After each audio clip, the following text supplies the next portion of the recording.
everyone. Welcome to Armstrong in the Loop podcast. I'm your host, Seth Prentice. We have a very special episode for you today, as we're honored to have Dr. Elliot Smith, president of the Physicians Group from Butler Health Systems, with us today. Dr. Smith, welcome to the show. It's a pleasure to join you today, Seth. I want to respect your busy schedule and get to the questions, but I need to start off by thanking all of you at Butler Health Systems for everything you're doing during this pandemic. Well, thank you, and we appreciate the outpouring of support from the community. It's been great.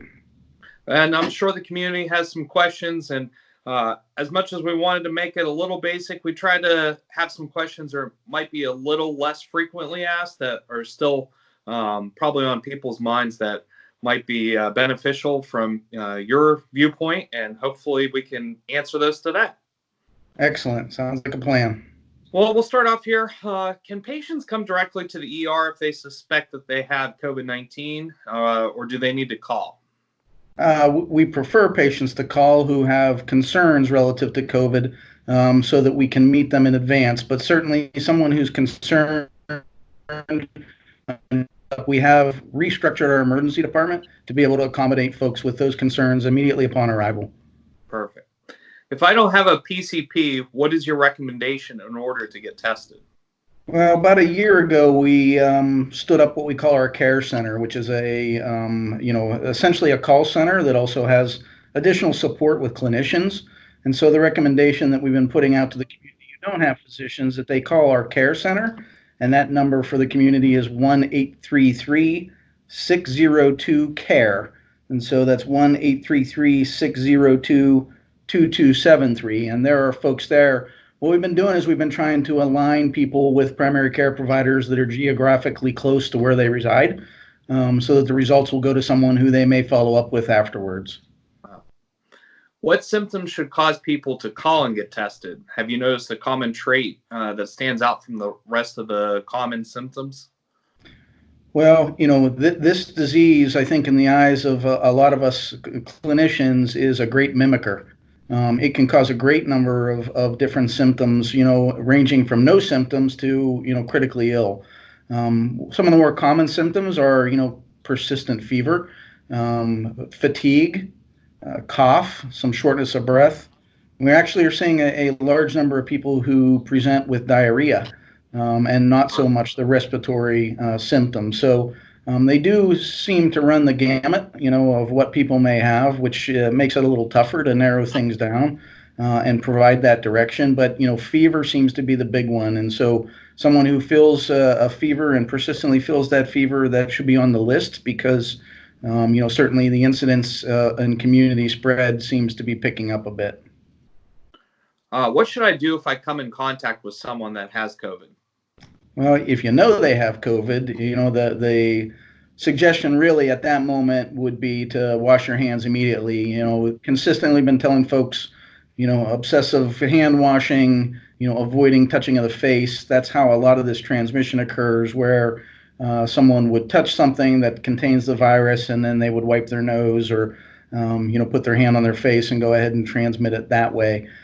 So if you come in contact, recommendations for someone who's been in close contact with a known COVID positive person. And when we say close contact, what we generally mean by that is within 6 feet of that person for somewhat of a prolonged period of time, perhaps 5 minutes or so.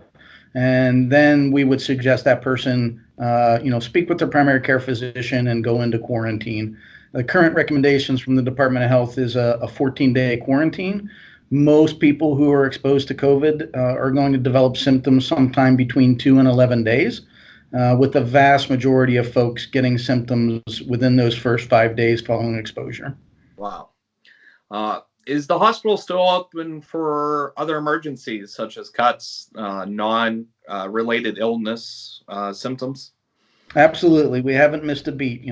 We've done a lot of work here to make sure everyone in this building and the community is safe. We've done some adjustments for visitation and things of that nature that, we're not used to doing. We certainly feel that, family is part of healing, and, restricting visitation in the hospital is not something that we've ever done before. But we remain open and full service for those that require care. To follow up on that, are you doing anything for family members to see those that might be in your hospital beds right now that normally would have visitors? Yeah, both Butler Memorial Hospital and Clarion Hospital, which are part of Butler Health System, have implemented the use of cellular type devices, iPads, things of that nature that we put patients in contact with family members on a routine basis. Because we have postponed a number of elective procedures, things of that nature, what we have is some resources to be able to go ahead and meet with family, and go ahead and put the family in contact with their loved one who's hospitalized here virtually, much like you and I are doing right now. That's fantastic. I read and saw an interview with New Jersey as they were trying to get devices to be able to offer the same thing. So that's quite amazing that you've already put that into place. Yeah, we got some very talented IT people. They actually went through the system and stood telehealth up in record time. And simultaneously, while doing that, they also stood up this idea of, virtual family visiting the patient in the hospital. How is your telehealth program? Has it been successful for you? Do you see it becoming something that is going to be used more after the pandemic is over? Yeah, I think that this will very likely accelerate the adoption of telehealth through many physicians and advanced practice providers moving into the future. Some people were somewhat reluctant to embrace the technology, just based upon the traditional way that we take care of patients and face-to-face visits. But certainly the pandemic has, we've been on the forefront of trying to practice social distancing, including keeping healthy people out of our offices, to try to prevent them from getting ill from people who may be sitting across the hall from them. So we did stand telehealth up across all of our network, as I mentioned, in record pace. And the adoption has been, substantial. So I believe the first week, the health system had almost 2,000 patient contacts through telehealth in 1 week. That's pretty incredible. Yeah. How is Butler Health Systems adapting in practices besides this to help protect your employees in response? Fortunately, we've been out in the forefront. We've made sure that we've had, personal protective equipment. We also, went back and re-educated everyone on proper, doffing and donning of those, personal protective equipment. We have, what we call a PAPR, which is powered air purifying respirators for healthcare workers. We also have put in a number of policy measures, just to protect staff and make sure everyone is appropriately supported. As of today, pretty much everybody in the building now wears a mask at all times, even not in direct contact with patients, just to protect ourselves from one another, and really following the guidance, from the state of Pennsylvania and the governor's office, Department of Health, that says, if you're out in public, you probably ought to have a mask on. Do you agree with that move that Governor Wolf made, that the public should be wearing a mask even when going to the grocery store or to get essential items? We call that source control. So if you're the person who isn't so sick that you're able to go out and about, but you are in fact infective and have the virus, the idea would be that you would cough or sneeze into your own, mask that you'd have in place, and you'd protect those who were around you from getting infected. So, I honestly believe, particularly in this community, one of the greatest things we've done is put in place this idea of social distancing. Early on, the models looked like we were going to be overrun. And, I think it looks as though, at least for now, we're still in, significant ground where we have capacity. And we worry as a health system, we don't want to run out of beds to put patients. We don't want to run out of ventilators, or medications or personal protective equipment for the staff. And really, the most important thing folks can do is to keep that social distancing up and running. It's certainly very hard to do, but as we move forward, we'll take direction from the Department of Health, the CDC, as to when we might ease up on some of those restrictions. So absolutely, I'm supportive of the masks, and supportive of the social distancing. Can people donate items such as protective masks, gloves, gear, anything that you might need there at the hospital system? Yes, the hospital is, accepting donations and any personal protective equipment. We've had a number of folks reach out to us, that we have set up an email address, which is COVID-19 donations at butlerhealthsystem.org. for people who are interested in donating directly, and the materials management folks run that and can help facilitate anybody who wants to donate to the health system. And we'll put these email addresses and phone numbers in the details of the episode so that they're there for the listeners to go ahead and use as well if needed. Very much appreciated. And I believe you've already slightly answered this, but do you feel prepared if a larger outbreak would occur in the Butler area?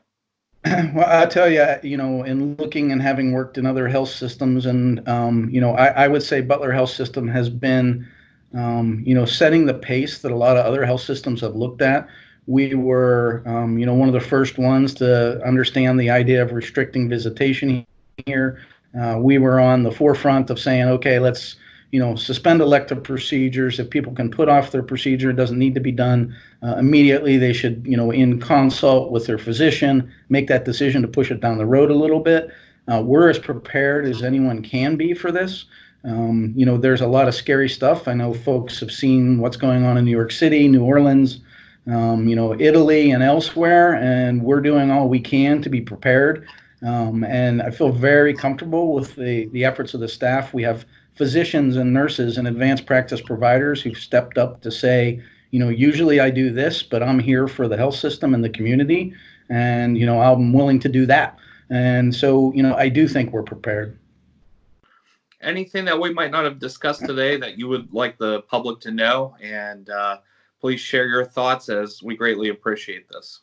Yeah, I think that, the testing opportunities, it's really, something that we continue to struggle a bit with. We want to make sure that we're testing people appropriately.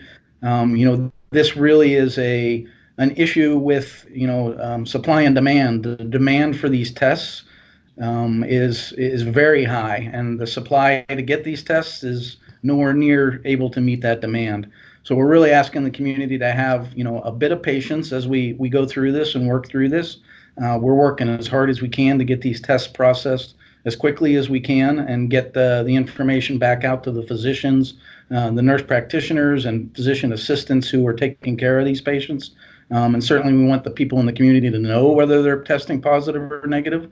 And we actually, we're one of the first organizations to stand up our sampling site in an open air facility, and be able to support the community with, testing to give them an idea of whether they were positive. What I said early on was, if you never look for it, you'll never find it.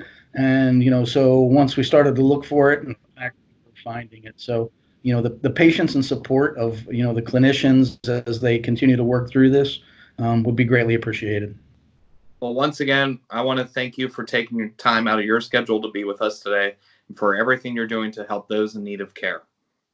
Thank you. For Armstrong in the Loop podcast, I'm Seth Prentice, keeping you in the loop.